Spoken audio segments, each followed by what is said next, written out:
আসসালামু আলাইকুম গাইস। আমি আজকে আপনাদের সাথে খুব সাধারণভাবে একটা গরুর মাংস রেসিপি শেয়ার করব। আপনারা চাইলে এভাবে গরুর মাংসটা রান্না করে দেখতে পারেন। প্রথমে আমি গরুর মাংসটাকে কুকারে ধুয়ে নিয়ে নেব।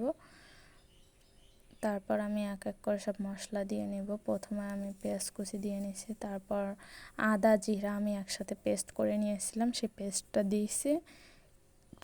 তারপর আমি রসুন বাটা দিয়ে নিব।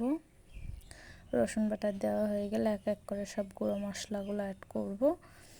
আমি আমার পরিমাণ মতো মরিচ গুঁড়া দিয়ে নিচ্ছি। যে যেরকম ঝাল খেতে পছন্দ করেন আপনারা আপনাদের টেস্ট অনুযায়ী মরিচ গুঁড়াটা দিয়ে নেবেন। তারপর আমি পরিমাণ মতো হলুদ গুঁড়া দিয়ে নিচ্ছি। হলুদ গুঁড়া দেওয়া হয়ে গেলে আমি পরিমাণ মতো জিরা গুঁড়া দিয়ে নিব। জিরা গুঁড়া দেওয়া হয়ে গেলে আমি পরিমাণ মতো সব গরম মশলা অ্যাড করে আমি একটা রেডিমিক্স মশলা তৈরি করছি, সেই মশলার গুঁড়োটা দিয়ে নিব। মশলার গুঁড়োটা দেওয়া হয়ে গেলে আমি আমার পরিমাণ মতো লবণ দিয়ে নিব। আপনারা আপনাদের পরিমাণ মতো টেস্ট অনুযায়ী লবণ দিয়ে নেবেন, যে যেরকম লবণ খেতে পছন্দ করেন। আমি আমার টেস্ট অনুযায়ী লবণ দিয়ে নিচ্ছি। তারপর ভালো করে তেল দিয়ে নিব। তেল দেওয়া হয়ে গেলে আমরা মাংসটাকে মশলা সহ ভালো করে একটু মাংসের সাথে মিশিয়ে নিব। মাংসের সাথে ভালো করে মশলাটা মেশানো হয়ে গেলে ভালো করে একটু নেড়ে চেড়ে নিব। কিছুক্ষণ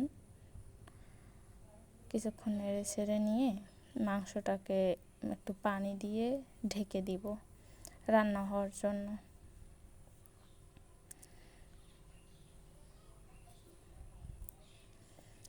ঢেকে দিলাম। এখন মাংসর থেকেই পানি উঠেছে, পানিটা শুকিয়ে গেছে। এখন আমরা মাংসটাকে কষিয়ে নিব ভালো করে। মাংসটা কষানো হয়ে গেলে আমরা পানি দিয়ে নেব পরিমাণ মতো। মাংস সেদ্ধ হইতে যতটুকু পানির প্রয়োজন আমরা পানি দিয়ে নিব। পানি দিয়ে মাংসটাকে ঢেকে দিব। ঢেকে দেওয়া হয়ে গেলে আমরা কিছুক্ষণ পর আবার ফিরে আসতেছি। পানিটা শুকিয়ে আসছে। মাংসটা আজকে একটু গ্রেভি রাখবো, এর জন্য বেশি ঝোল রাখবো না, মাংসতে একটু মাখা মাখা টাইপের রাখবো। এর জন্য আমাদের যতটুকু মাংস কুক হওয়ার দরকার মাংস কুক হয়ে গেছে। এখন ভালো করে একটু নাড়ানাড়ি করে নিব পানিটা শুকিয়ে যাওয়া পর্যন্ত। ভালো করে আর একটু মাংসটাকে কষিয়ে নিব আমরা। মাংসটা কষানো হয়ে গেলে আমাদের রান্না কমপ্লিট হয়ে যাবে। এখন এই ভালো করে আমরা কষিয়ে নিচ্ছি মাংসটাকে। আমরা এরকম মাখা মাখা টাইপের একটু রাখবো মাংসটা, গ্রেভি টাইপের। আমাদের রান্না প্রায় কমপ্লিট। এখন পরিবেশন করার পালা।